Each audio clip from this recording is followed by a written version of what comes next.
Last time અમુક વાત નીકળી એમાંથી એ સાહેબજીએ કહ્યું કે મોટે ભાગે હાલત એવી હોય છે કે એ સંસારનો રાગ એટલો બધો ગાઢ હોય છે અને એ ગાઢ રાગના કારણે આત્માની અંદર શું છે તો કે છે ને એ મોક્ષનો દ્વેષ આપમેળે આવી જાય છે. એટલે સંસારનો ગાઢ રાગ, ભૌતિક સુખનો ગાઢ એવું આકર્ષણ, એના કારણે એ મોક્ષનો દ્વેષ, મુક્તિનો દ્વેષ હોય છે. બરાબર છે. હવે કોઈએ પૂછ્યું કે મોક્ષ પ્રત્યે દ્વેષ જ છે? તો સાહેબજી કહે છે કે તમે નક્કી કરો કે હું કહીશ તો ઉછળી પડશો. બરોબર છે. તમારે પોતે જે છે ને પોતા માટે નક્કી કરવાનું આવે. દ્વેષ એ રાગનું પ્રોડક્ટ છે, એટલે કે પેદાશ છે. રાગ છે માટે દ્વેષ થાય છે. મોટર પર રાગ હોય તો કોઈ મોટર પર લીસોટો કરે કે નુકસાન કરે તો એના પર દ્વેષ થવાનો. 24 કલાક મનમાં અસંખ્ય રાગ દ્વેષ પડ્યા છે માટે અસંખ્ય કર્મ બંધાવાના છે. કોઈ પૂછે છે કે તિર્યંચની ગતિ બંધાતી હોય ત્યારે એને અનુરૂપ રૂપ રંગ વગેરે પ્રકૃતિઓ બંધાય, અને બીજી વાર દેવગતિ બંધાતી હોય ત્યારે તેને અનુરૂપ રૂપ રંગ વગેરે પ્રકૃતિ બંધાય. પણ આયુષ્ય એકનું જ ઉદયમાં આવે તો પછી બીજી પ્રકૃતિનું થાય શું? એટલે કે ચારે ચાર ગતિ લગભગ આપણે બાંધતા હોઈએ, એમાં મોટે ભાગે તિર્યંચ ગતિ બાંધતા હોઈએ છીએ. હવે બધી ગતિઓનું જે છે ને કર્મ આપણી અંદર સંચિત છે, ભેગું થયેલું છે. પરંતુ એક વખતે એક આયુષ્ય ઉદયમાં આવે અને ત્યારે બીજી ગતિઓ એના કર્મ ઉદયમાં આવે કે ન આવે, અથવા તો એનું શું થાય? તો જવાબ આપે છે કે સ્ટોર હાઉસ મોટું છે, સ્ટોકમાં તે કર્મો પડ્યા રહેશે અને જે આયુષ્ય ઉદયમાં હશે તેને અનુરૂપ બીજા કર્મો ઉદયમાં આવશે. એટલે કે આયુષ્યને અનુરૂપ જે ઉદયમાં આવી શકે એવા પ્રકારના કર્મો ઉદયમાં આવશે અને બાકી બધા જે છે ને સ્ટોકમાં પડ્યા રહેશે. બરાબર છે. અને બીજા વિકલ્પો પણ ગઈ લાસ્ટ ટાઈમ જોયા હતા. બરાબર છે કે અમુક કર્મો એવા હોય જેને આગળ ધકેલી શકાય તો એ આગળ પણ ધકેલાઈ જાય. અમુક કર્મો એવા કે જે છે ત્યારે જ ઉદયમાં આવે અને પાછળ ધકેલી ન શક્યા તો ત્યારે ઉદયમાં આવે, પણ એને એ ઉદય કેવું? તો એ વિપાકોદય નથી, પ્રદેશોદય છે. એટલે પોતાનું કામ કર્યા વગર, પોતાનો જે છે ને માત્ર કાળ પાકી ગયો છે અને હવે એને નિમિત્ત સામગ્રી નથી મળી ઉદય પામવા માટે પોતાનું કાર્ય કર્યા વગર, એટલે કે ફળ બતાવ્યા વગર ત્યારે ને ત્યારે ખરી જાય. અને એના સિવાય અમુક કર્મો જે છે ને જેને ઉદય ના કરી શકાય એમ હોય, નજીકમાં ઉદયમાં લાવી શકાય એમ હોય, તે ઉદયમાં પણ આવે. આ બધું થઈ શકે. બરોબર છે. હવે કોઈ કહે છે કે કર્મોમાં ટીમવર્ક સારું લાગે છે, તો સાહેબજી કહે છે કે હા, ચોક્કસ. બરોબર છે. આયુષ્ય કેપ્ટન છે ને બાકી બધા જે છે ને એનું માને છે કર્મ બંધનો અંત તો આવે જ નહીં ને. કોઈ પૂછે છે કે કર્મ બંધનો, કર્મ બંધાય છે, એનો અંત તો ન આવે ને? તો કે આવે જ. અનંતા જીવો કર્મોનો અંત લાવીને મોક્ષમાં પહોંચી ગયા. જે કારણે બંધ થાય છે તે કારણો દૂર કરો એટલે બંધ પણ અટકી જાય. રિવર્સમાં જાઓ એટલે જૂના તૂટવાના શરૂ થશે અને નવા બંધાવાના બંધ થશે. આત્મામાં સમજદારી છે, વળી આત્મા પાસે અનંત શક્તિ છે. જળની શક્તિ ઉતરતી છે, એટલે કે ચૈતન્ય કરતા જળની શક્તિ જે છે એ ઓછી જ રહેવાની. આત્મા કરતા કર્મ બળવાન હોત તો કર્મ એનો ક્યારેય અંત ન આવત. બરાબર છે. એટલે જે પ્રોસેસથી કર્મ બાંધ્યા છે એનાથી રિવર્સ ગોઈંગ કરીએ, એનાથી રિવર્સ પ્રોસેસમાં જઈએ એટલે કર્મ તૂટવાનું શરૂ થાય. બરાબર છે. હવે સાહેબજી પૂછે છે કે તમે કોણ? તો કે ચેતન. પછી મારા સાહેબ કહે છે કે જે છે ને કર્મ, તો કે જડ. બરોબર. એટલે સાહેબજી કહે છે કે બંને જુદા છે. બંનેની સર્જન શક્તિ કેટલી, વિસર્જન કરવાની તાકાત કેટલી. આત્મા કર્મ કરતા સબળો જ છે. પછી તમે નબળા બનો તો કર્મ ચડી બેસી શકે. બરાબર છે. કોઈ પૂછે છે કે સ્થિતિનું શું? તો કે સ્કોપ કે તક ન મળે ત્યાં સુધી આઈડલ પડ્યું રહે. કર્મની સ્થિતિ જે છે, જ્યાર સુધી એને ઉદય આવવાનો સ્કોપ ન મળે કે તક ન મળે ત્યાં સુધી આઈડલ પડ્યું રહે, એમને જ પડ્યું રહે, પોતાનો અસર બતાવે નહીં. અને સ્થિતિ પૂરી થતી હોય તો બિન અસરકારક તરીકે ખરી પણ શકે, અસર કર્યા વગર પણ ખરી શકે જો એને યોગ્ય નિમિત્ત ન મળે, અથવા પરિવર્તન થઈ શકતું હોય એટલે કન્વર્ટ થઈ શકતું હોય પાપનું પુણ્યમાં, પુણ્યનું પાપમાં, તો એ રીતે પરિવર્તન પણ થઈને અસર બતાવી શકે. કર્મ જે રીતે બાંધ્યું હોય તે રીતે જ ઉદયમાં આવે તેવું નથી. કર્મ જે રીતે બાંધ્યું હોય તેવી રીતે જ ઉદયમાં આવે એવું જરૂરી નથી. એનો દાખલો આપે છે કે ત્રિપુરુષ્ટ વાસુદેવના ભવમાં પ્રભુ વીરના આત્માએ દ્વારપાલના કાનમાં શિશુ રેડાવી ભયંકર અસાધા વેદનીય કર્મ બાંધ્યું. પણ તે કર્મ ઉદયમાં ક્યારે આવ્યું? તો કે પ્રભુ વીરના સાધના કાળમાં. બંધ અને ઉદય વચ્ચે અસંખ્ય વર્ષોનો ગેપ કે ગાળો પડ્યો છે. હવે જે કર્મ બાંધ્યું હતું તે કેવું હતું કે કાનમાં પીડા થાય તેવું કર્મ હતું. બરોબર છે. અમુક પોર્શનમાં એટલે કે અમુક વિભાગમાં ગાઢ રસવાળું હતું, અમુક પોર્શનમાં મંદ રસવાળું પણ હતું. એટલે આ કર્મના ઉદયથી બીજી યોનિમાં પણ જે છે ને એમને દુઃખો આવ્યા. પણ તે કર્મનો પીક પીરિયડ એટલે કે ખરો તબક્કો ક્યાં આવ્યો? તો કે પ્રભુ વીરના ભવમાં. વચ્ચે દેવલોકના ભવ પણ થયા, પણ ત્યાં કર્મને ઉદય આવવાનો સ્કોપ નહોતો, એટલે ત્યાં આઈડલ પડ્યું રહ્યું. બરોબર છે. કોઈ પૂછે છે કે આ બધાનું સંચાલન જે છે ને કર્મનું કઈ રીતે થાય? તો કે ઓટોમેટિક સંચાલન થાય છે. અત્યારના કમ્પ્યુટર જડ છે, ખાલી મેમરી કે યાદ શક્તિ છે એની અંદર જે રીતે પ્રોગ્રામ કર્યું હોય પ્રોગ્રામ અંદર ફિટ કરેલા હોય. વૈજ્ઞાનિકો અત્યારે બુદ્ધિશાળી કમ્પ્યુટર બતાવવા પ્રયત્ન કરી રહ્યા છે બનાવવા માટે. બુદ્ધિશાળી કમ્પ્યુટર એટલે શું? જે પોતાનું ડિસિઝન લઈ શકે એવા પ્રકારના કમ્પ્યુટર બનાવવાનો પ્રયત્ન કરી રહ્યા છે. જડમાં બનાવટી બુદ્ધિ ઊભી કરવામાં આપણા સિદ્ધાંતોને વાંધો નથી કે આ રીતે જે છે ને પ્રોગ્રામિંગ કરીને જે છે ને ઓટોમેટાઇઝ કરી શકાય, એમાં જે છે ને આપણને કોઈ વાંધો નથી. વિજ્ઞાન કહે છે કે કમ્પ્યુટરની ચોથી પાંચમી પેઢી આવશે ત્યારે ટેલેન્ટ સમજણવાળા કમ્પ્યુટર ઊભા કરી શકશું. બરોબર છે. એટલે કે ઘણા ટેલેન્ટ અને જેની અંદર ઇન્ટેલિજન્સ જોરદાર છે એવા કમ્પ્યુટર જે છે ને એ ઊભા કરી શકશું. છતાં આજે તેને પ્રોગ્રામો લખી આપો અને સેટ કરી આપો તો તે પ્રમાણે આખું કામ જે છે ને કર્યા કરે છે ને. એટલે જેને એને જે રીતે પ્રોગ્રામ કર્યો હોય, જે રીતે એની અંદર ડેટા વગેરે ફિટ કરેલું હોય, જે રીતે અંદર જે છે ને એને શું કહેવાય કે એલ્ગોરિધમ વગેરે આપેલા હોય, બરોબર છે, એ પ્રમાણે કામ કરશે. હવે જડ કમ્પ્યુટર કરતા કર્મની શક્તિ વધારે કે ઓછી?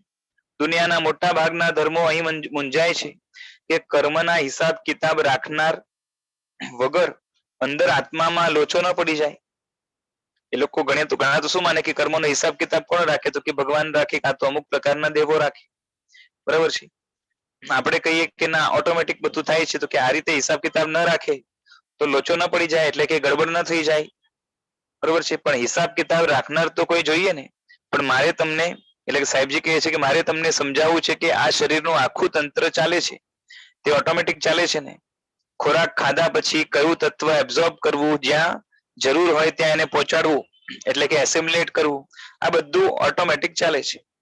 તેમાં તમે બુદ્ધિ કે હોશિયારી બતાવવા જાઓ છો, બરોબર છે, અને એમાં જઈએ તો શ્રેષ્ઠ ડોક્ટરો પણ કહે છે કે અંદરનું તંત્ર કેવી રીતે ચાલે છે એ એક અજાયબી છે. ગયા ચોમાસામાં ગોવાલિયા ટેન્ક હતો. એક શ્રાવકને માંગલિક સંભળાવવા માટે હોસ્પિટલમાં ગયા હતા. મોટા ડોક્ટર ત્યારે જ ત્યાં આવ્યા, મારી સાથે વાત કરી, કહેલું કે સાહેબ અમે આ બધી દવાઓ આપીએ છીએ તે તો નામની છે, અંદરની રિકવરી કેવી રીતે થાય એ અમારો વિષય નથી. શરીરના અંદરના આવશ્યક તત્વો શરીરને જે રીતે બનાવે છે તે તમારી ફેક્ટરીમાં કદી બની શકે તેમ નથી. હવે જળ એવા શરીરમાં આટલી ચોકસાઈ પૂર્વક બધું થાય છે તો જળ એવા કર્મની શક્તિ નથી તેમ માનવાનું કારણ શું? એકવાર સેટ થયા પછી બધું ઓટોમેટિક ચાલવાનું. બરાબર છે. હવે સભામાંથી કોઈ પૂછે છે કે પણ કમ્પ્યુટર તો જીવની સહાયથી ચાલે છે, બરોબર છે, કેમ કે એમાં પણ પ્રોગ્રામ કરનાર કોણ છે? જીવ છે. બરોબર છે. એને ઇલેક્ટ્રિસિટી વગેરે પૂરું પાડનાર કોણ છે? તો કે જીવ છે. તો સાહેબજી કે છે હા બરાબર છે, કર્મ પણ જીવની સહાયથી જ બંધાય છે અને ચાલે છે પણ જીવની સહાયથી જ. અત્યારે પણ માણસ જેટલી ભૂલ કરશે તેટલી કમ્પ્યુટર ભૂલ નહીં કરે. બરોબર છે. રેલવે સિગ્નલ વગેરે કમ્પ્યુટરાઇઝ કેમ છે? કેમ કે ત્યાં એક્સિડન્ટ ઓછા થશે. કેમ કે જળમાં જે છે ને જડતા છે, એકવાર પ્રોગ્રામ આપી દીધો એટલે ચાલ્યા કરશે.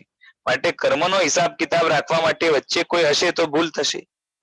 બરોબર છે. કોઈ વ્યક્તિ જે છે ને દાપણ કરવા માટે વચ્ચે મૂકો તો ભૂલ થાય, વચ્ચે કોઈ નહીં હોય તો ભૂલ નહીં થાય. કેમ કે ત્યાં આખું જે છે ને સ્ટીરિયોટાઇપ ચાલે. દુનિયાના બધા શાસ્ત્રોએ સંચાલક તરીકે ઈશ્વરને માન્યો, પણ આપણે ત્યાં ના પાડી.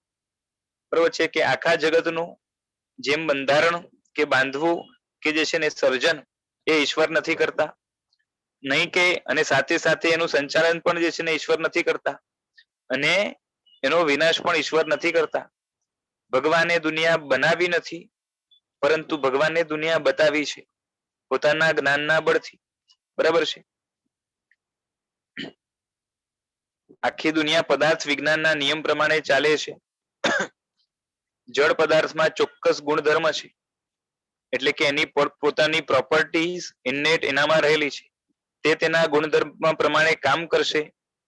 ત્રિફળાની ફાંકી મારશો એટલે તે તેનું કામ કરશે. બરોબર છે. જેમ કેમિસ્ટ્રીમાં આવે ને કે આની સાથે જે છે આનો રિએક્શન આવી કન્ડિશનમાં થાય તો આ રિઝલ્ટ આવે.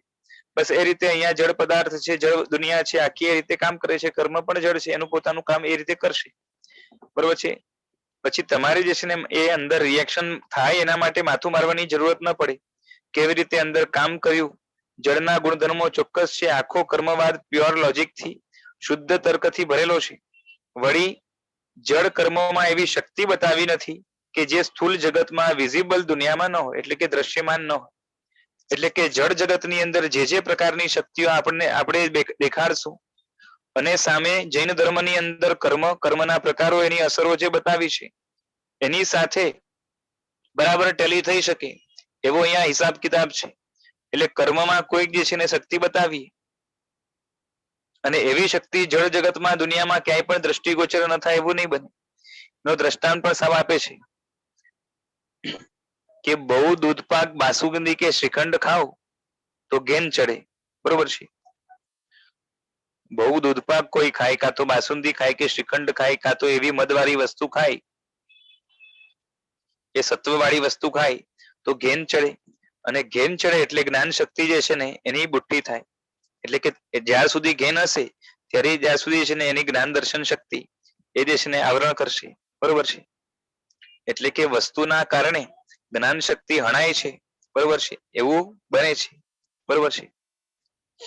હવે એની જગ્યાએ જે છે ને એનેસ્થેશિયા છે એ સુંઘાડી તો પણ જે છે ને એ કોઈ કાપે તો ખબર ના પડે. બરોબર છે. હવે જળ એનેસ્થેશિયા જે છે ને એ બુદ્ધિને બુઠ્ઠી કરી શકે. જળ એવું જે છે ને દૂધપાક વગેરે જે છે ને એ જ્ઞાનને આવરી શકે. તો જળ એવું કર્મ તમારી બુદ્ધિને બુઠ્ઠી કરે એમાં શું વાંધો? જે કર્મમાં જે ગુણધર્મ હોય તેવું તે કામ કરે છે. તેમાં વચ્ચે રેગ્યુલેશન, નિયંત્રણ માટે કોઈની જરૂર નથી. જૈન દર્શનનો કર્મવાદ બરાબર ભણે તેને ભગવાન સર્વજ્ઞ હતા તેની ખાતરી થયા વિના નહીં રહે. અંદરના પરિણામોનું વિશ્લેષણ કોણ કરી શકે? અંદરના એટલે કે આપણા પરિણામ એટલે ભાવ, એટલે આપણા ભાવોનું વિશ્લેષણ એ છે ને કોણ કરી શકે?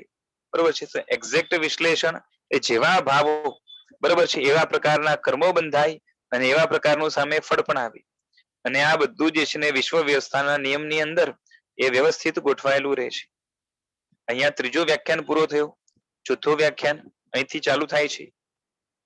શરૂઆતમાં સાહેબજી એ વસ્તુ કહે છે કે અનંત ઉપકારી, અનંત જ્ઞાની શ્રી તીર્થંકર પરમાત્માઓ જગતના જીવ માત્રને આ દુઃખમય સંસારથી મુક્ત કરાવવા ધર્મતીર્થની સ્થાપના કરે છે.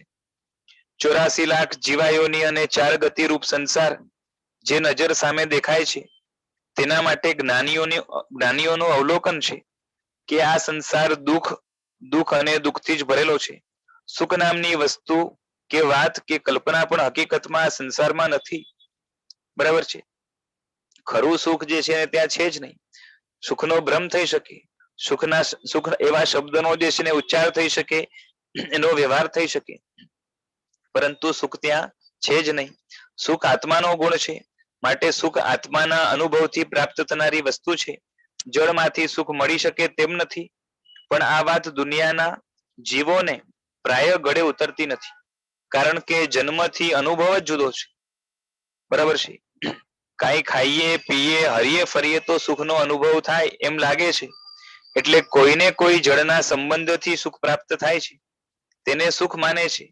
એટલે અમારી વાત જગતના જીવોને પોતાની અનુભૂતિ સાથે ટેલી કે સુસંગત નહીં થાય. માટે તીર્થંકરોની વાત અનુભૂતિના સ્તર પર વિરોધાભાસ જેવી લાગે, પણ તીર્થંકરો અસત્ય બોલે અથવા તો અસત્ય બોલવાની પ્રેરણા આપે તે બને જ નહીં. માટે વિચારવું પડે કે આ જળ જેના સંયોગમાં સુખનો અનુભવ થાય છે તે ભ્રમ થવાનું કોઈ કારણ હોવું જોઈએ. બરાબર છે. જળના સંયોગમાં આપણને સુખનો અનુભવ થાય છે, ખરેખર એની અંદર સુખ નથી. વિશ્લેષણ કરીએ તો બરાબર ખ્યાલ આવે. ભગવાને પણ એ જ બતાવ્યું છે કે સંસારની અંદર સુખ લેશ માત્ર પણ નથી. અને તીર્થંકરો પોતે સર્વજ્ઞ તો છે, સાથે સાથે વિતરાગ છે. અને વિતરાગને એ રાગ દ્વેષ અથવા તો એ માનાદિ કષાયો અને કેવલ જ્ઞાની હોવાના કારણે અજ્ઞાન એમને છે નહીં. એટલે રાગ દ્વેષ અને અજ્ઞાન, બરોબર છે, મોહ રૂપે અજ્ઞાન લો કે અજ્ઞાન રૂપે અજ્ઞાન લો, એ બંનેમાંથી એકેય તીર્થંકરોને છે નહીં. માટે એમને જે છે ને એ સત્ય બોલવામાં કોઈ અંતરાય નથી અને અસત્ય બોલવાનું કોઈ કારણ નથી. ખ્યાલ આવે છે? અને માટે એ ભગવાનની વાત પણ અને આમ પણ જે છે ને જળ જગતની અંદર વિશ્લેષણ કરીએ તો ખ્યાલ આવે તો કે એમાંથી જે છે ને સુખ નથી. બરાબર છે. અને છતાં પણ આપણને એ સુખનો ત્યાં ભ્રમ થાય છે, એનું કોઈ કારણ તો હોવું જોઈએ. અને એ ભ્રમનું કારણ શાસ્ત્ર કહે છે, ભગવાન કહે છે કે મિથ્યાત્વ નામની વસ્તુ છે. બરોબર છે. એ મિથ્યાત્વ આત્માની અંદર જે બેઠેલું છે એ અંદર વિકૃતિ ઊભી કરે છે. દાખલા તરીકે કમળો થાય ને એ વસ્તુને બધી જ વસ્તુ પીળી લાગે. બરોબર છે. હવે પીળી લાગે, ખરેખર વસ્તુ પીળી નથી, પરંતુ કમળાના રોગના કારણે થયું છે. એટલે રોગના કારણે એ દ્રષ્ટિ બગડી. બરોબર છે. એ જ રીતે તાવ આવ્યો હોય તો વ્યક્તિને ગળી વસ્તુ પણ જે છે ને ખવડાવો તો કડવી અથવા તો ફિક્કી લાગે, કાં તો જેવી જોઈએ એવી ગળી જે છે ને ન લાગે. હવે એ દોષના કારણે એટલે કે રોગના કારણે, રોગના પ્રભાવથી જેમ પેલા જે છે ને એ કમળાની અંદર આંખની અંદર અસર થઈ, એટલે કે આંખના જોવામાં ફરક પડી ગયો. વસ્તુ દેખાય પણ એમાં જે છે ને શું થયું તો કે પીળાશ ભળી જાય. એ જ રીતે અહીંયા અસર જે છે ને એ ટેસ્ટ ઉપર એટલે કે જીભની શક્તિ ઉપર પડી તો જે છે ને એ સ્વાદ ઊંધો અથવા તો ફિક્કો લાગવા માંડ્યો. તેમ અનુભૂતિના સ્તર ઉપર મિથ્યાત્વ રૂપી રોગ, અંદર મિથ્યાત્વ રૂપી રોગ હોય તો અનુભૂતિના સ્તરે અંદરમાં ઊંધો અનુભવ થયા કરે. અનુભૂતિની આ વિકૃતિ દૂર કરવાની જરૂર છે.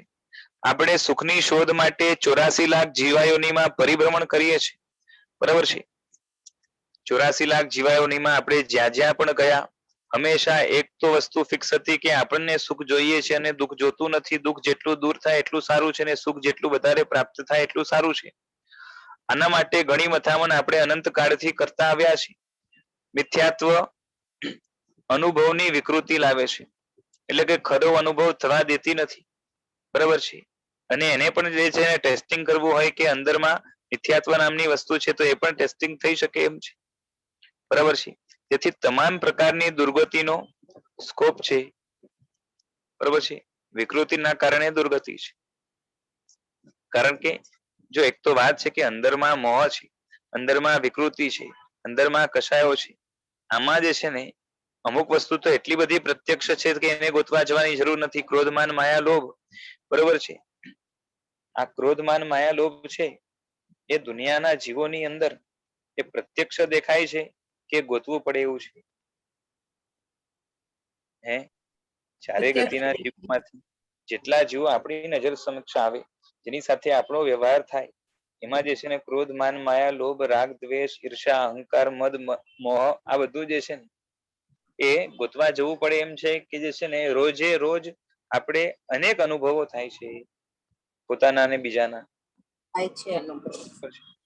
એટલે અને ખ્યાલ આવે છે કે જેનામાં જે છે ને એ આ અપેક્ષાઓ ઈચ્છાઓ એ જે છે ને એ ક્રોધાદિ કષાયો ઓછા હોય, એના જીવનમાં કેટલી શાંતિ હોય છે. બરોબર છે. પછી અમુક જે છે ને સત્ય નિષ્ઠા એ ધર્મની ખુમારી વગેરે કે કોન્ફિડન્સ સાથે જીવતા હોય. આ કોન્ફિડન્સ પણ એક છે ને શું કહેવાય, એ ઇમોશન જ છે એક જાતનું. બરોબર છે. તો એનાથી એના જીવનની અંદર કેટલી જે છે ને એ સાત્વિકતા, કેટલી જે છે ને શાંતિ, આ બધું રહે છે. અને આ પણ જે છે ને એ બહુ ક્યાંય ગોતવા જવું પડે એમ નથી. પોતાના જીવનમાં અનુભવ કરવો હોય તો પોતાના જીવનમાં પણ જે છે ને એ પ્રત્યક્ષ અનુભવ કરી શકાય એવી વસ્તુ છે. અને બીજાના જીવનને પણ જોવા જઈએ તો સાક્ષાત દેખાઈ શકે એવું છે. એટલે કે મોહ કે મિથ્યાત્વ એને જે છે ને બહુ દૂરે એ જોવા જવું પડતું નથી. અને આમ પણ જે છે ને કશાયની હાજરીમાં વ્યક્તિ જે છે ને વિવેક ભૂલે છે, એ પણ અનુભવની વસ્તુ છે. બરોબર છે. જેમ ક્રોધ હોય તો વ્યક્તિ જે છે ને ક્રોધમાં આવી જાય અને અત્યંત આવેશ હોય તો જે છે ને નાના મોટાનો જે છે ને વિવેક કરે કે ભૂલી જાય, સારા ખરાબનો વિવેક કરે કે ભૂલી જાય. ઘરની અંદર પણ જે છે ને જેને ક્રોધ આવે એ નાના મોટાનો વિવેક કરે કે જે છે ને મન ફાવે તેમ બોલવા માંડે, વિવેક ભૂલી જાય બને છે. બરોબર છે. એ જ રીતે જે છે ને જે એકદમ જ લોભાંધ હોય, લોભ જે છે ને જેને એ માથામાં ભરાયો હોય તો જે છે ને એ પોતાના બાપને પણ જે છે ને એ ઊંચો માને કે નીચો માને. લોભમાં જેને સફળતા મળી હોય અથવા તો લોભ માટે જે છે ને લલચાયો હોય અને જે છે ને એ એના પિતાની સલાહ ઊંધી આવે તો એ જે છે ને એને એ સંતોષની વાત કોઈ કરે તો ગમે કે જે છે ને એ ઉડાડી દે. પ્રત્યક્ષ છે. બરોબર છે. આ જ રીતે માનમાં પણ બનવાનું છે, માયામાં પણ બનવાનું છે, એ જે છે ને શું કહેવાય કે ઈર્ષા વગેરેમાં પણ બનવાનું છે. ખ્યાલ આવે છે? આ બેસલેસ બધી વસ્તુની અંદર પણ જે છે ને એમાં આપણને કંઈક માલ દેખાય છે અને એનો સહારો લઈને એની હૂંફમાં બરોબર છે આપણે જીવીએ છીએ. અને છતાં પણ જે છે ને આપણી માન્યતા બરોબર છે એની સાઈડ વાળી છે કે એની ઓપોઝિશન વાળી છે. હા, જે રીતે આપણે જીવીએ છીએ તો કશાયોનો પક્ષ છે કે કશાયોનો ઓપોઝિશન છે આપણામાં?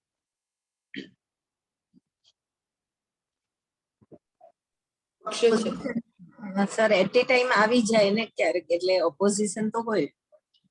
જો કોઈ જે છે ને બચાવ કરે બરોબર છે તો મારે શું સમજવું, મારે જે છે ને એ પોતાને પૂછવાનું રહે કે જે છે ને એટ એ ટાઈમ આવી જાય. મને કહો એટ એ ટાઈમ આવે છે કે 24 કલાક કશાયો છે? 24 કલાકો તો નથી રહેતા, કંટ્રોલમાં હું હોય. વાત કરો છું તમને જે છે ને 24 કલાકમાંથી એકાદ સેકન્ડ એવી બતાવો જેમાં કશાય ન હોય, તમને હું વિતરાગ કહું, પગે લાગુ.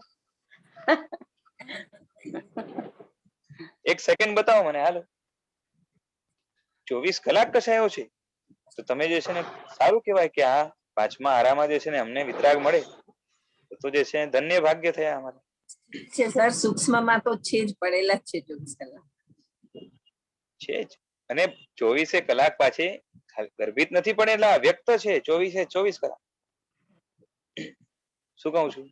ખાલી એટલું હોય કે મંદ હોય એટલે જે છે ને બહુ નોટિસેબલ ના હોય, કાં તો આપણે એને નોટ ના કરીએ, બીજાઓ કરતા હોય એ બને. પણ જે છે ને 24 કલાક જે છે ને વ્યક્ત કશાયો છે. કેમ કે અવ્યક્ત કશાય હોય તો પણ જે છે ને તમને એ જે છે ને અમે શું કહેવાય કે અત્યંત સંયમી પછી સમતાધારી કેવા તૈયાર છે.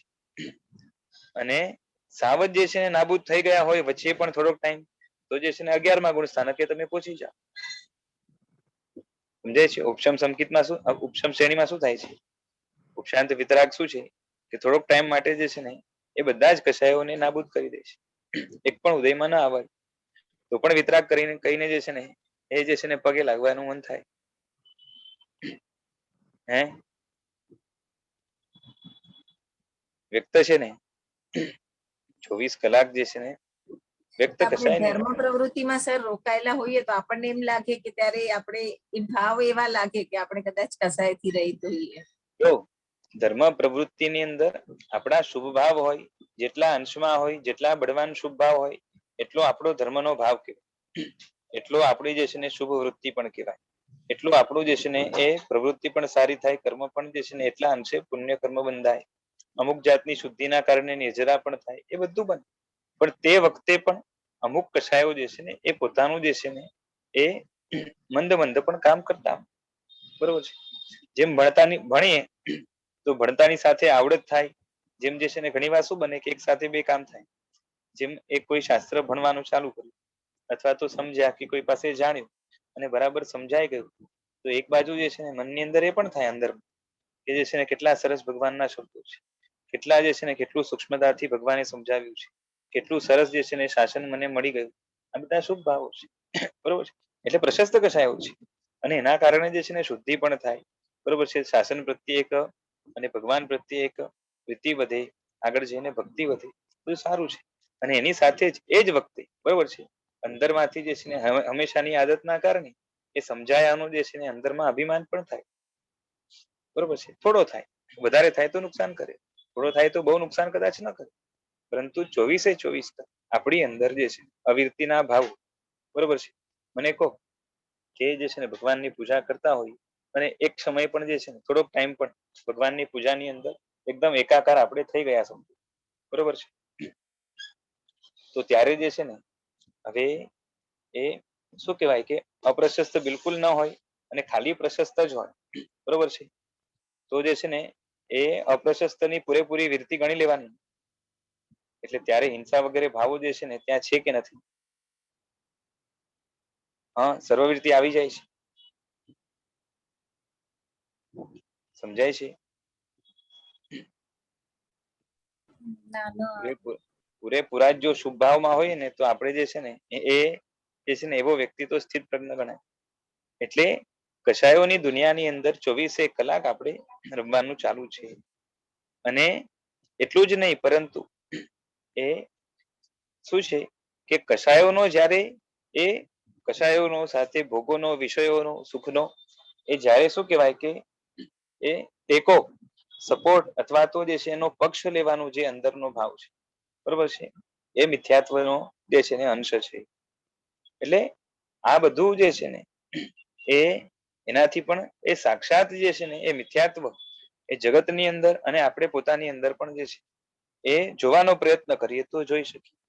અને એ મિથ્યાત્વમાંથી જ આખી એ વિકારોની દુનિયા, અનસમજની દુનિયા, પછી જે છે ને એ મોહની દુનિયા, કષાયોની દુનિયા એ પેદા થાય છે, બરોબર છે. એટલે અનુભૂતિથી જે છે ને હવે આ બધું જે છે ને અંદરમાં આ બધી જ વિકૃતિ થોડીક અંદર જે છે ને આપણે નજર કરીએ, ઇન્ટ્રોસ્પેક્શન કરીએ, તો જે છે ને બધું જ જે છે ને અનુભવ થશે કે હું ક્યાં ક્યાં ચૂકું છું, ક્યાં ક્યાં જે છે ને ખોવાયો છું.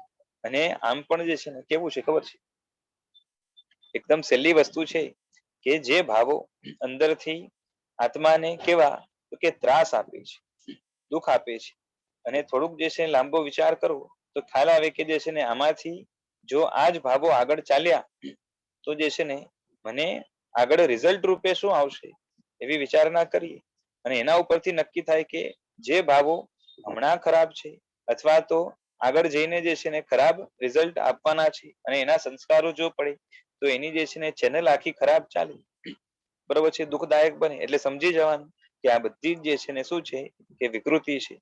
અને એ વિકૃતિ જે છે ને આપણે જાણી એટલે એ અનુભૂતિના લેવલ ઉપર આવે, બરોબર છે. એના ઉપર જે છે ને નજર ગઈ, બરોબર છે, અનુભવ તો અમે થતો જ, પરંતુ અનુભૂતિ ઉપર એ આપણી દ્રષ્ટિ ગઈ, આપણું જ્ઞાન ત્યાં કેન્દ્રિત થયું, બરોબર છે. હવે અનુભૂતિની આ બધી વિકૃતિ જે છે આપણે દૂર કરવાની છે. આપણે સુખની શોધ માટે 84 લાખ જીવાયોનીમાં પરિભ્રમણ કરીએ છીએ. મિથ્યાત્વ અનુભવની જે છે ને વિકૃતિ લાવે છે. જ્યાં જ્યાં આપણે ગયા મિથ્યાત્વ સાથે ગયા અને એ મિથ્યાત્વ શું કરશે કે અંદરમાંથી જે છે ને અનુભવ જ ખોટું કરાવશે. જે સુખ છે એને દુઃખ, દુઃખ છે એને સુખ, મારું છે એને પરાયું, પરાયું છે એને મારું, અથવા તો મારું છે એની ઉપેક્ષા, આ બધું કરવાનું કામ કરશે. હેને ઉપાદેવ, ઉપાદેયને જે છે ને હે મનાવશે. તેથી તમામ પ્રકારની દુર્ગતિનો સ્કોપ છે. જનરલ નિયમ એ છે કે મિથ્યાત્વને કારણે જીવ અનંત કાળમાં અનંત વાર દુર્ગતિના દરવાજા ખખડાવ્યા. મિથ્યાત્વ ન હોત તો સદગતિ નક્કી હતી. અનંત કાળના પરિભ્રમણમાં દુર્ગતિ સદગતિના એવરેજમાં સદગતિનો સમય નાનો છે. આમ નાનો એટલે બહુ જ નાનો. સદગતિના ભવોની સંખ્યા પણ ઓછી છે, દુર્ગતિનો સમય લાંબો, દુર્ગતિના ભવોની સંખ્યા પણ વધારે છે. અનંત કાળમાં જીવ સદગતિ નથી જ પામ્યો એવું નથી, છતાં પણ દુર્ગતિમાં જેટલો સમય રહ્યો તેના હિસાબે સદગતિના ભવોની સંખ્યા અને સમય 0.0.0000001 બરોબર છે, એ પણ જે છે ન આવે. એટલે એનાથી પણ કઈ ગણા ઓછી થાય. દુર્ગતિના અનંત ભવો અને સદગતિનો એક ભવ, બરાબર છે. અનંતની સંખ્યા કેટલી મોટી છે જેને ખબર હોય એ જે છે ને આનો અંદાજ લગાવી શકે કે અનંતની સામે જ્યારે એક આવે તો કેવું થાય, બરોબર છે. એવું એવરેજ માનો તો પણ જે છે ને દુર્ગતિનો અંત ન આવે. આપણે બધાએ મોટા ભાગનો સમય દુર્ગતિમાં કાઢ્યો છે. આ ભવમાં ભાગ્ય યોગ્ય સદગતિમાં આવી ગયા છે. હવે અહીંથી ક્યાં જવું તેની પૂરેપૂરી તક છે, બરોબર છે. બહુ સમય ઓછો છે, ક્યારે આયુષ્યનો અંત આવી જાય એનું કઈ ભરોસો નથી. હમણાં કદાચ બેઠા છીએ અને 2 ક્ષણ પછી શું થઈ શકે એનો કોઈ ભરોસો નથી, છતાં પણ આપણને કઈ પડી નથી, આરામથી જે છે ને મજા કરીએ છીએ, એનો મતલબ કે આપણે પોતાની જે છે ને ચિંતાથી પણ બાકાત થયા છે. માટે સદગતિ દુર્ગતિ એ બંનેના કારણો સમજી દુર્ગતિના કારણો બને તેટલા છોડીએ. કદાચ દુર્ગતિના બધા કારણો ન છોડીએ તો પણ સદગતિનું એકાદ કારણ ન હોય તે દુર્ગતિમાં ચોક્કસ જવું જે છે ને, એકાદ કારણ ન હોય તો દુર્ગતિમાં ચોક્કસ જવું પડે. એટલે એકાદ કારણ પણ જો પકડાઈ જાય તો સદગતિ આપણી ફિક્સ થઈ જાય. બરાબર છે. માટે જીવનમાં એકાદ પણ સદગતિનું કારણ પકડી લો. ઉપરાંત સદગતિના કારણો જાણો એટલે બીજા કર્મના બંધની લાઈન પણ જે છે ને પકડાય.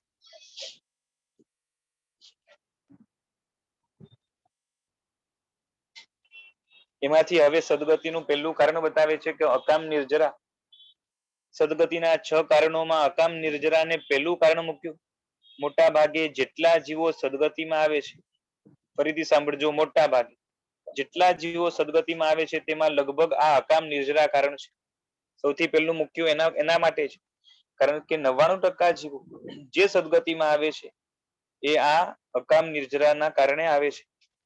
કેમ કે જીવ સૃષ્ટિમાં જેટલા પણ એકેન્દ્રિય, વિકલેન્દ્રિય, અસંગની પંચેન્દ્રિય, એટલે આમ જોવા જઈએ તો આ બધાનો ટોટલ કરો એટલે જીવાયોનીમાં 99% જેટલા આવી ગયા.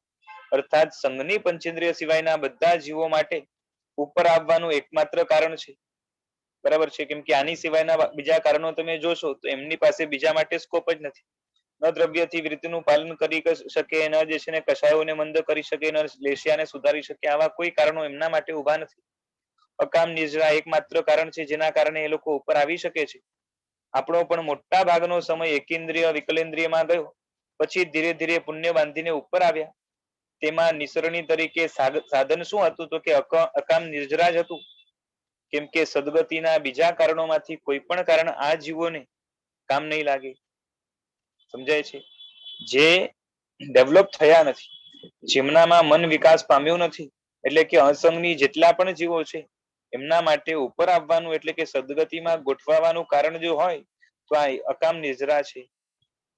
હવે કોઈ પૂછે છે કે અકામ નિર્જરા તમે બોલ્યા પણ એની વ્યાખ્યા શું? તો સાહેબજી કહે છે કે જેમાં જીવને કર્મો ખપાવવાની કામના, ધર્મ ભાવના વગેરે નથી, છતાં જે આત્મા આવી પડેલા દુઃખોને હાય હોય કર્યા વિના સહન કરે, સંકલેશ કર્યા વિના, દ્વેષના તીવ્ર ભાવો કર્યા વિના શાંતિથી સહન કરે, તે બધા જીવો આ અકામ નિર્જરા કરે છે. બરોબર છે. કોઈ પૂછે છે કે આ કર્યું એમણે, એ કરવા માટે જીવને પ્રેરણા કોણ આપે છે? એટલે કોણ પ્રેરે છે? તો સાહેબજી કહે છે કે પ્રેરણાનો સવાલ નથી. દુઃખ વેઠતા વેઠતા ઘણીવાર સ્વભાવ જ એવો થઈ ગયો હોય કે પછી હાય હોય ન કરે. ઝાડ પાનને તમે પ્રેરણા આપી શકવાના? આ જગતમાં 84 લાખ જીવાયોનીમાં સંઘની પંચેન્દ્રિયોના ભવોને છોડીને બીજા તમામ ભવો ધર્મથી જે છે ને સંપૂર્ણ શૂન્ય છે. શુભ ભાવ કરવા હોય તો પણ બહુ મુશ્કેલ છે. સાવ ન જ થાય એવું નહીં, પરંતુ બહુ મુશ્કેલ છે. બરાબર છે. આમ તો અનુભવની વાત છે. આપણા ઉપર કોઈ મોટું દુઃખ આવી પડ્યું હોય ને ઘણા દિવસ સુધી એ દુઃખ રહે, ઘણા વર્ષો સુધી રહે, કાં તો ઘણા મહિનાઓ સુધી રહે. જેમ આપણે જે છે ને કોઈ કારણથી એ કોઈ જેલમાં નાખીને ચાબુક ફટકારવાનું ચાલુ કરે. શરૂઆતમાં જયારે ફટકારવાનું ચાલુ કરે આપણે જે છે ને રાડ પાડીએ, બૂમો બૂમ પાડી દઈએ. પણ જેમ જેમ જે છે ને દિવસો વીતતા જાય, આપણે આદત પડતી જાય, પછી જે છે ને એ જોર જોરથી ફટકાવે છતાં પણ જે છે ને આપણે હવે જે છે ને રાડો પાડવાનું જે છે ને પેલા કરતા ઓછું કરી દઈએ. છેલ્લે તો એમ થાય કે રાડો પાડવાનું બંધ કરી દઈએ. પેલાને થાય કે જે છે ને હવે રાડો પાડતો નથી, હજી જોરથી ફટકારો એટલે ફરીથી થોડુંક રાડો પાડવાનું ચાલુ કરીએ. પણ અમુક સમય ગયા પછી એ જે છે ને દુઃખોથી આપણે ટેવાઈ ગયા હોય છે, અથવા તો મન મનાવી લીધું હોય છે, અથવા તો અંદરથી કોમ્પ્રોમાઇઝ કરી લીધું હોય છે. એના કારણે હવે શાંતિ થઈ જાય છે. અને એ શાંતિ થઈ એના કારણે અને શાંતિ વખતે પણ એ અમુક જાતના શુભ ભાવો આત્મામાં પ્રગટ થાય છે. અને એ શુભ ભાવો એ પુણ્ય બંધનું કારણ બને છે. અને એના કારણે શું થાય છે? તો કે સદગતિની પ્રાપ્તિ થાય છે. આ છે અકામ નિર્જરાનો કન્સેપ્ટ. બરોબર છે. હવે કોઈ પૂછે છે કે અકામ નિર્જરા ધર્મ જ છે ને? હમણાં શું કીધું સાહેબે કે એ આ અસંગની જીવો છે એમના ભવો કેવા છે? કે ધર્મથી શૂન્ય છે. તો કોઈએ કીધું કે અકામ નિર્જરા ધર્મ નથી. તો કે ના, અકામ નિર્જરા ધર્મ નથી, પણ પુણ્યબંધ અને સદગતિમાં લઈ જવાનું સાધન છે. ઝાડ ઉભા ઉભા શાંતિથી તડકો વેઠે તો ધર્મ કરે છે. પુત્રો વગેરે દુઃખ વેઠી વેઠીને સહન કરે તો શું ધર્મ કરે છે? તો કઈ કહે છે કે ઝાડ લોકોને ફળ ફૂલ વગેરે આપીને પુણ્ય બાંધી શકે છે ને? તો કે ના, તે આપવાની તેની ઈચ્છા છે? તો કે ના, નથી. શું તે ઈચ્છે છે કે મારું ફળ તોડીને જે છે ને તમે તૃપ્ત થાવ? આમ તો બીજા બધા જીવો એમનો ભોગ લઈને જે છે ને એ જીવન જીવે છે, બરોબર છે. એકેન્દ્રિયનો ભોગ તો જે છે ને બધા જીવો લગભગ લેતા હોય છે. એટલે આપણે માંસાહાર નથી કરતા છતાં પણ આપણા ખોરાકમાં પણ એકેન્દ્રિયની હિંસા તો આવશે જ. કોઈને કોઈ એકેન્દ્રિય જીવના કલેવરમાંથી જ તમારો દેહ ટકે છે. આમ જગત આખાને જીવાડવામાં મહત્વનો ફાળો કોનો છે? તો એકેન્દ્રિયના જીવોનો છે. સ્થાવર જીવો બીજા બધા જીવોને જીવવામાં આધાર બને છે. પૃથ્વી, પાણી, વાયુ એ વગર તમે એક દિવસ પણ રહી શકો ખરા? પણ તે બધામાં ઉપકારની ભાવના નથી, સામેથી કંઈ આપવાની જે છે ને એમનામાં વૃત્તિ નથી. ફળને તમારા હાથે કપાવવાની ઈચ્છા પણ નથી, પણ એટલું ક્રિપલ્ડ છે, એટલું અપંગ છે, બરોબર છે, એટલું લાચાર છે કે તમે ચપ્પુ ચલાવો તો ખસી પણ ન શકે. વળી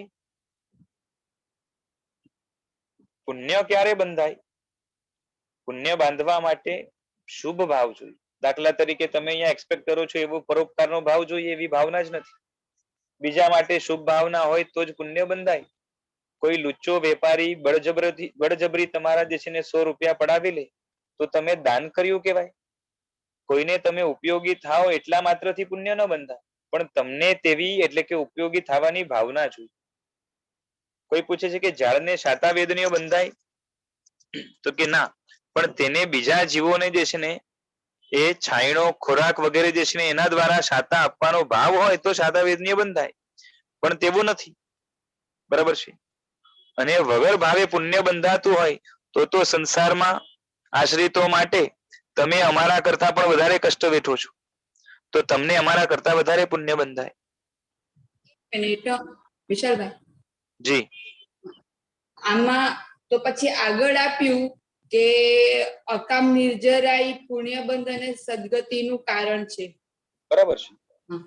અને અહીંયા પાછળના જે સેન્ટેન્સો આપણે એમ આપીએ છીએ કે જીવને બીજાને એટલે છાંયડો આપવાની ઈચ્છા નથી હોતી, પણ એ આપે છે કે આપણે કોઈ ખાઈએ છીએ તો એની ઈચ્છા નથી કે આપણે એને ભોગવીએ, એટલે એ બરોબર. પુણ્ય તો એને નથી બંધાતું. તો પછી નથી બંધાતું. અકામ નિર્જરા કઈ રીતે હોય? અકામ નિદ્રા એ જ તો કે અકામ નિર્જરા પુણ્યનું કારણ કેમ? હા હા હા હા એટલે અકામ નિદ્રા કઈ રીતે થાય છે એ આપણે સમજવાની. અકામ નિદ્રાની જે છે ને એ વ્યાખ્યા, ડેફિનેશન કે ઇન્ટ્રોડક્શન મેં આપી કે કોઈ પણ જીવ, તમે અમે અથવા તો એકેન્દ્રિય બેન્દ્રિય કોઈ પણ જીવ જ્યારે કોઈ પણ દુઃખ આવે અને એ દુઃખ વેઠતી સમય એ હાય હોય ન કરે અને શાંત રહે, બરોબર છે. અને એ શાંત રહે ત્યારે જે કંઈ પણ થોડા શુભ ભાવો ડેવલપ થાય સહિષ્ણુતાના, પછી જે છે ને એ થોડાક પણ જે છે ને માઇન્યુટ પણ એ ઉદારતા, એના કારણે એનામાં જે છે અને જે છે ને સાવ એવા શું કહેવાય કે એકદમ જાગૃત ભાવો આપણી જેમ ના હોય ભલે, બરોબર છે, એક આવા જીવોના, પરંતુ બહુ જે છે ને ઝાંખા હોઈ શકે, કોઈકના થોડાક વધારે વિકસિત હોય એવું બની શકે, બરોબર છે. એક્સેપ્શનલ કેસમાં ઘણા વધારે વિકસિત હોય એવું પણ બની શકે, પણ એ ભાવોના કારણે, બરોબર છે. એટલે દુઃખ આવ્યું ત્યારે જે છે ને એ શાંતિથી સહન કરી લીધું, બરોબર છે. હું શાંતિથી સહન કરું એવો ભાવ નથી, હું શાંતિથી સહન કરવું એવો ભાવ હોય, બરોબર છે, તો એમની જે છે ને એમાં ઈચ્છા કામના ભળે છે. પરંતુ અહીંયા કેવું છે કે શાંતિથી સહન કરવું એવો ભાવ નથી, પણ શાંતિથી સહન કરી લે છે. એટલે એક્ઝામ્પલ તરીકે કોઈ ઝાડ છે અને એ ઝાડની અંદર જે છે ને ફૂલ પણ છે, ફ્રૂટ પણ છે, જે છે એ ડાળીઓ પણ છે, જે છે ને શાખાઓ, પછી એની જે છે ને એ સ્ટેમ એટલે જે છે ને એનો થડ પણ છે, મૂળ પણ છે. આ બધા જ છે ને પોતાના જીવનની અંદર એ ઘણું સહન કરે છે. જ્યારે પાણી ન મળે તો મૂળ વગેરે જે છે એને તરસ પણ સહન કરવાની આવે. એ ટાઈમે જે છે ને એ જેવી ખોરાકી વગેરે જે છે ને એનામાં ડેવલપ થવી જોઈએ ન થાય તો ભૂખ પણ સહન કરવાની આવે. તડકો જે છે એ પણ સહન કરવાનો આવે. ઠંડીની સિઝનમાં ઠંડી પણ સહન કરવાની આવે. કોઈ કાપી નાખે, મારે તો એને પણ સહન કરવાનું આવે. હવે આમાંથી જે છે ને મોસ્ટ ઓફ શું થાય કે જે જીવો, જે દુઃખો એ લાંબો ટાઈમ ચાલે, જેમ જે છે ને તડકો છે તો આખો દિવસ ચાલવાનો છે, બરોબર છે, મોટે ભાગે, એટલે આખા દિવસમાંથી મોટો ભાગ ચાલવાનો છે. ઠંડીની સિઝનમાં ઘણી વાર શું છે ને આખી રાત જે છે ને ઘણી ઠંડી હોય તો લોંગ ટાઈમ ચાલે. ઠંડીની શરૂઆત થાય ત્યારે જે છે ને અંદરમાંથી અકળામણ થાય કે દ્વેષ થાય કે જે છે ને બહુ દુઃખ આવી ગયું.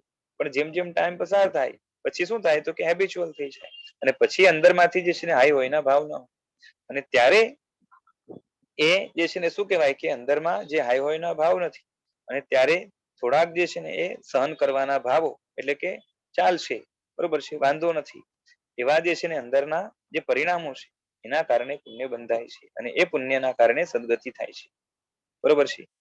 નહીં કે જે છે ને એ ઝાડ પાનના જીવો એ બીજાને ઉપયોગી થાય છે માટે નહીં, બરોબર છે. અગ્નિ પણ જે છે ને આપણા જીવનમાં ઘણી ઉપયોગી થાય છે, એના ઉપયોગી થવાની એને વૃત્તિ નથી, એને એના કારણે જે છે ને એને પુણ્ય નથી બનતા. એને પુણ્ય કેના કારણે બંધાશે તો કે પોતાના જીવનમાં દુઃખો આવશે અને એ દુઃખો વખતે જ્યારે જ્યારે પણ થોડુંક પણ જે છે ને અંદરમાંથી એને શાંતિ હશે, બરોબર છે, અને ત્યારે જે શુભ ભાવો થોડાક પણ ડેવલપ થયા છે એના કારણે પુણ્ય બંધાશે અને પુણ્ય બંધ એટલે પુણ્ય ઘણું બધું જે છે ને એવું સંચિત થયા કરે, ભેગું થાય અને એના કારણે એને ઊંચા ભાવ આગળ ના મળે. જેમ એક ઇન્દ્રિયમાંથી બે ઇન્દ્રિયમાં જાય, બે ઇન્દ્રિયમાંથી તે ઇન્દ્રિયમાં જાય, એમ કરતા કરતા ઉપર આવી શકે. ખ્યાલ આવી ગયો?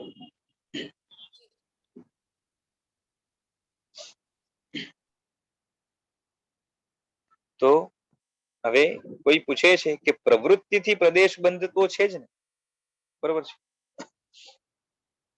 પ્રવૃત્તિ જે છે ભાવ ના હોય પણ પ્રવૃત્તિ હોય તો એ પ્રદેશ બંધ છે ને. કર્મગ્રંથ બનાવ્યા એને ખબર હશે કે એ મનવચન કાયાનો યોગ એટલે કે મનવચન કાયાની ક્રિયા એટલે કે પ્રવૃત્તિ, બરોબર છે, એનાથી શું છે પ્રદેશ બંધ છે. પ્રદેશ બંધ નું કારણ શું છે? યોગ છે, બરોબર છે. યોગ એટલે એ મનવચન કાયાનું હલનચલન કે આત્મપ્રદેશનું હલનચલન એટલે કે ક્રિયા એટલે કે પ્રવૃત્તિ. તો એના કારણે જે છે ને પ્રદેશ બંધ તો છે ને, પણ રજકણો સાહેબજી કહે છે કે એ આ રજકણો ઉપર જે છે ને એ શુભ કે અશુભ લખેલું છે. રજકણો હોય છે આત્મા જે છે ને જે કર્મોને ગ્રહણ કરે છે, બરોબર છે, એ ગ્રહણ કરશે તો સતત જે છે ને એ પ્રવૃત્તિના કારણે એ આત્મા જે છે એ એકેન્દ્રના ભાવમાં પણ થોડી ઘણી પ્રવૃત્તિ એમની લગાતાર ચાલુ હોય બધા જ ભાવોની, બરોબર છે. ખાલી જે છે ને એ મોક્ષમાં જવા પેલા શૈલેષી અવસ્થામાં પ્રવૃત્તિ નથી, બાકી એની પેલા બધી અવસ્થામાં જે છે ને પ્રવૃત્તિ તો ચાલુ જ છે, બરોબર છે. અને એના કારણે એને કર્મભાવ બંધાય જ છે, બરોબર છે. પણ જે બંધાય છે એ જે છે ને એના ઉપર શુભ કે અશુભ કઈ જે છે ને લખેલું નથી.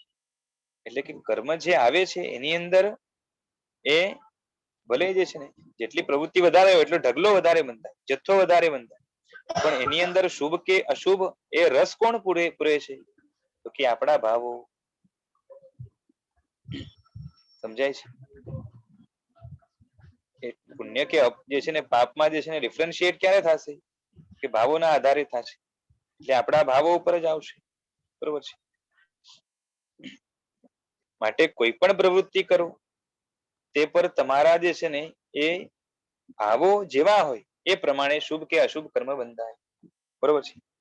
અમે સવારમાં વિહાર કરીએ સાહેબજી કહે છે અને જે છે ને તમે મોર્નિંગ વોક કરો, બરોબર છે, તો તમને જે છે ને આમાં જોવા જાવ તો સમજો કે વિહાર જે રીતે કરે છે, જે સ્પીડમાં કરે છે, મોર્નિંગ વોક પણ જે છે ને એ સ્પીડમાં કરતો, બરોબર છે. તો એ મોર્નિંગ વોકમાં જે છે ને પુણ્ય બંધાય અને વિહારમાં જે છે ને એ શું કહેવાય કે પાપ બંધાય એવું નથી, બરોબર છે. ઉલટાનું શું થશે કે મોર્નિંગ વોકની અંદર જે છે ને પાપ બંધાશે, કારણ કે આશય ત્યાં શરીરના આરોગ્યનો છે, બરોબર છે. પછી ઊંડે ઊંડે આશય બીજા કોઈ શુભ હોય તો અલગ વસ્તુ છે, આ જનરલ કેસની વાત છે, બરોબર છે. ને વિહાર કરે એની પાછળ જે છે ને આશય જે છે ને ધર્મ રક્ષા એ હોય છે, એટલે કે પોતાએ જે છે ને મહાવ્રતો લીધા છે, પછી પોતે જે છે ને ભગવાનની આજ્ઞાને એ હંમેશા માટે શિરોધાર્ય કરેલી છે, એનું જે છે ને એ શું કહેવાય કે એક કંડક્ટ રૂપે એટલે કે એને પાળવા રૂપે જે છે ને વિહાર કરે છે, એટલે ત્યાં ભાવો જે છે સારા છે, બરોબર છે. અને એ મોર્નિંગ વોકની અંદર તો જે છે ને એ જૈનાના પણ ભાવો નથી, બરોબર છે. કોઈ મોર્નિંગ વોક કરતો ને કોઈ જીવ ન મરે પણ જૈનાના ભાવ નથી તો પણ જે છે ને પાપ જ બંધાય. અને અહીંયા જોઈને ચાલે, જૈના પૂર્વક ચાલે અને જૈના પાડવાની જે છે ને ભાવના છે અને વિહાર કરે તો કદાચ કોઈ જે છે ને ભૂલથી જીવ મરી જાય અને ખ્યાલમાં ન પણ આવે તો પણ પાપ નથી લાગતું. બરાબર છે. કેમ કે ભાવો ઉપર જે છે ને ડિપેન્ડ કરે છે. પ્રદેશો તો આવી જ જવાના છે પ્રવૃત્તિના કારણે, પરંતુ બરોબર છે, આશ્રવનું કારણ શું છે? એ પ્રવૃત્તિ છે. પણ એ બંધનું કારણ તો કસાયો છે, ભાવો છે. માટે અહિંસક પ્રવૃત્તિ તરીકે ભગવાનની આજ્ઞા પ્રમાણે વિહાર કરું છું એવો ભાવ જોઈએ. બાકી તો તમે જે છે ને ઘણી વાર અમારા કરતા પણ વધારે કષ્ટ વેઠતા હો. પુણ્ય તો જે છે ને માંગશે કે પરોપકારની ભાવના હતી કે નહોતી. જો પરોપકારની ભાવના હતી તો પુણ્ય બંધાશે. આશ્રિતોનું પાલન પોષણ પરોપકારની ભાવનાથી જે છે ને કરો છો. સંસારની અંદર આપણે આપણા આશ્રિતોનું જે પોષણ કરીએ, બરોબર છે, એ પરોપકારની ભાવનાથી કરીએ છીએ કે મારા છે, અમારા છે, બરોબર છે, માટે કરીએ, બરોબર છે. હવે કોઈ પૂછે છે કે વૃક્ષને મન તો નથી ને, બરોબર છે, પછી કેવી રીતે શુભ ભાવ કરે? વૃક્ષને મન તો નથી તો કઈ રીતે શુભ ભાવ કરે? તો સાહેબજી જવાબ આપે છે કે વૃક્ષને પણ અલ્પ વિકસિત મન તો છે જ. એટલે ઓછા વિકાસ પામેલા જીવો ઊંચું પુણ્ય કે ઊંચું પાપ બંને બાંધી શકતા જ નથી. કેમ કે તેવા ભાવ કરવા માટે સ્કોપ, ચાન્સ કે તક કે સામગ્રી છે નથી. બાકી તો અનાજના દાણા પોતે મરીને જે છે તમને જીવાડે છે, બરોબર છે, પણ તેને તમને જીવાડવાનો ભાવ નથી, બરોબર છે. બધા નબળા જીવોનું તમે શોષણ કરો છો. આપણે જે છે ને પોતાના જીવનની અંદર એક ઇન્દ્રિય વગેરે જે છે ને એને જે છે ને એ મારીને કાપીને ખાઈએ છીએ. એના વગર આપણું જીવન એ ચાલતું નથી. પણ તે સમયે તેમનો જે છે ને તમને સહાય કરવાનો અંશ માત્ર પણ ભાવ નથી, બરોબર છે. આ તો એને પૂછાતું નથી. બાકી એને પૂછીએ કે ભાઈ તને ખાવું તો ના પાડશે, બરોબર છે. અને જબરદસ્તી જે છે ને આ રીતે ખાવાનો પ્રયાસ કરીએ તો એને જે છે ને અંદરથી ગુસ્સો આવશે. અને આમ પણ જે છે ને જયારે મરે ત્યારે અંદરમાં જે છે ને એ ગુસ્સાનો, દ્વેષનો, અણગમાનો, દુઃખનો ભાવ હોય છે, બરોબર છે. આર્ત ધ્યાન એટલે શુભ ભાવો ન હોય એટલે એમને જે છે ને અશુભ ભાવો છે. અને એના કારણે મોટે ભાગે બધા જીવો એ ઇઝીલી એકેન્દ્રિયમાંથી નીકળી પણ શકતા નથી, બરોબર છે. એટલે શુભ ભાવો ન હોય તો પુણ્ય ન બંધાય. કોઈ કહે છે કે પાપમાં પણ એવું, તો કે હા, બરોબર છે, પાપનો ભાવ નહીં હોય તો પાપ પણ નહીં બંધાય. એમાં જે છે ને એ ગભરાવાની જરૂર નથી, બરોબર છે. ભાવ ના હોય તો પાપ ન બંધાય. પણ પાપમાં જે છે ને એ ભાવ ન આવવા એ મુશ્કેલ છે. કેમ કે અનાદિકાળથી આજ સુધી પાપના ભાવો એ રૂઢ થયેલા છે, બરોબર છે. અને પુણ્યના ભાવો એ જૂજ થયા છે, ઓછા થયા છે, એના સંસ્કારો ઓછા પડ્યા છે.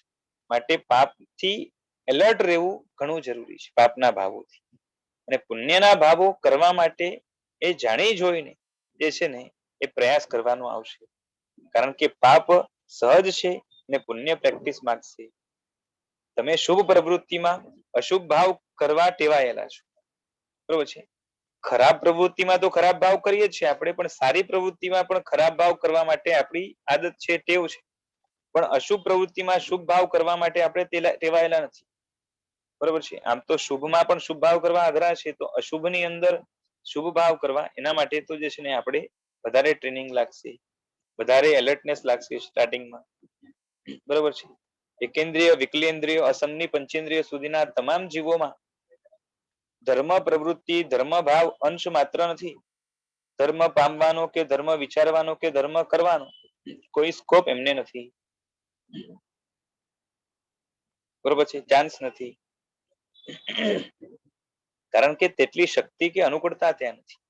માટે સદગતિ પામવાનું કારણ નથી. જીવનમાં 24 કલાક આર્ત ધ્યાન, રૌદ્ર ધ્યાન, અશુભ લેશ્યા છે, બરોબર છે. કોને? આ એકેન્દ્રિય વગેરે. ધર્મ નથી માટે ધર્મ ધ્યાન પણ જે છે ક્યાંથી આવે? સતત અશુભ લેશ્યામાં પડ્યા છે.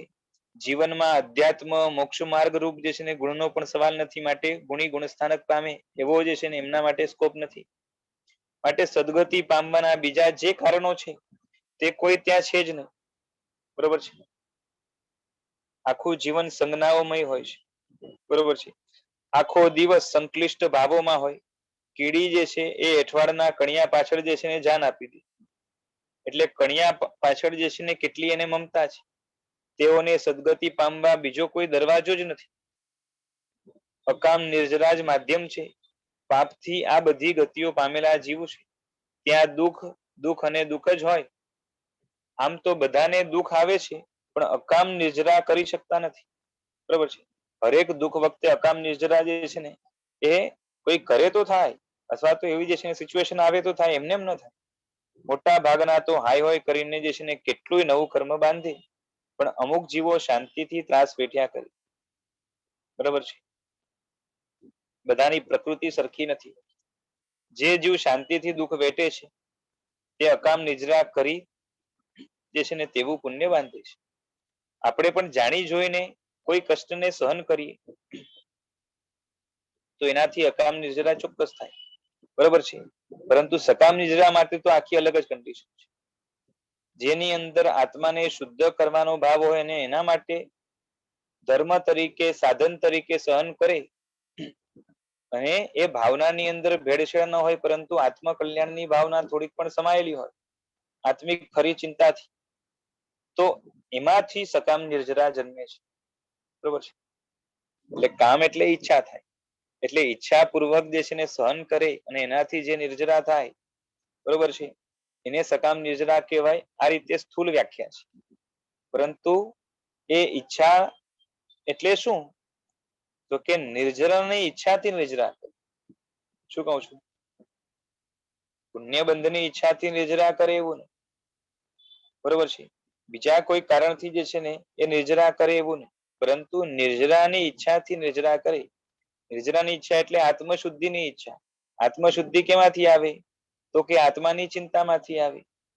એટલે કે જે આત્માની ચિંતાથી જે છે ને નિર્જરા કરે છે, કાં તો જે નિર્જરાનું સ્વરૂપ જ એવું છે જેના કારણે જે છે ને આત્મશુદ્ધિ થાય, એવી બધી નિર્જરા છે એ સકામ નિર્જરા છે. બરોબર છે.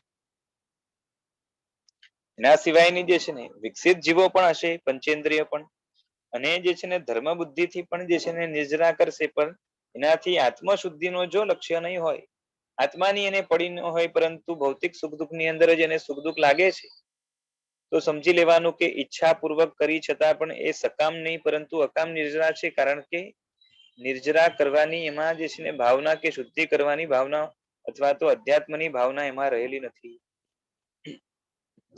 ખ્યાલ આવે છે? એટલે જે જીવ શાંતિથી દુઃખ વેઠે છે તે અકામ નિર્જરા કરીને તેવું પુણ્ય બાંધે છે, અને એના કારણે જે છે ને એ સદગતિમાં જાય છે. અકામ નિર્જરા સદગતિનું કારણ છે. પણ તમે દુઃખો સહન કરી શકો, ફાવે તેમ છે. કોઈ કહે છે કે બોલ્યા વિના સહન કરીએ તો, બરોબર છે, કે આપણે જે છે ને સહન કરી લેવાનું, બોલવાનું નહીં. તો કોઈ કહે છે કે પણ મનથી શું થાય છે તે પણ જોવું પડશે. ઘણા એવા હોય કે સહન કરે, બોલે નહીં, પણ મનની અંદર જે છે ને એને ત્રાસ થયા કરતું. મનમાં શાંતિ ન હોય તો એ ના ચાલે. મનથી પણ કશું ન થાય તો અકામ નિર્જરા થાય. સદગતિ અપાવે તેવી અકામ નિર્જરા મનુષ્ય ભરમાં તો કરનાર કોઈ જે છે ને એ રડ્યો ખડ્યો હોય, સદગતિ અપાવે તેવી અકામ નિર્જરા કરવી હોય તો થોડું નહીં પરંતુ ઘણું ઘણું દુઃખ વેઠવું પડે એમ છે. સામી વ્યક્તિ અન્યાય કરે ને સહન કરી લઈએ તો અકામ નિજરા કહેવાય ને? કોઈ પૂછે છે કે સામી વ્યક્તિએ અન્યાય કર્યો અને આપણે સહન કરી લઈએ તો અકામ નિજરા કહેવાય? તો કે અન્યાય કરે અને સહન કરી લો એટલે અકામ નિજરા નહીં, પણ શાંતિથી સહન કરે, મનની અંદર જે છે ને સામેવાળા પ્રત્યે દુર્ભાવ ન આવે એ રીતે સહન કરે તો અકામ નિજરા થાય. બરોબર છે? હવે કોઈ કહે છે કે અન્યાયની સામે શાંતિ, તો કે વ્યક્તિગત અન્યાય થાય અને ભૌતિક નુકસાન થાય છતાંય શાંતિથી સહન કરો તો તે ગુણ છે. બરોબર છે? બીજાને અન્યાય થતો હોય તો સહન કરો તો એ ગુણ નથી, પણ પોતાને અન્યાય થતો હોય એને સહન કરી અને એમાં જે છે ને ભૌતિક નુકસાન થયું હોય એને સહન કરી શાંતિથી તો એ ગુણ છે. બીજાને અન્યાય થતો હોય ને લડત આપો તો ધર્મ થાય. બાકી સ્વાર્થ માટે તો જે છે ને કૂતરા પણ લડે છે. પોતાના સ્વાર્થ માટે લડવાથી ધર્મ કહેવાય તો જે છે ને પછી કેવું પડે કે આ દુનિયા આખી ધર્મી જ છે, ધર્મ કરે છે, પછી અમારે ધર્મ કરવાનો ઉપદેશ આપવાની જરૂર જ નહીં પડે.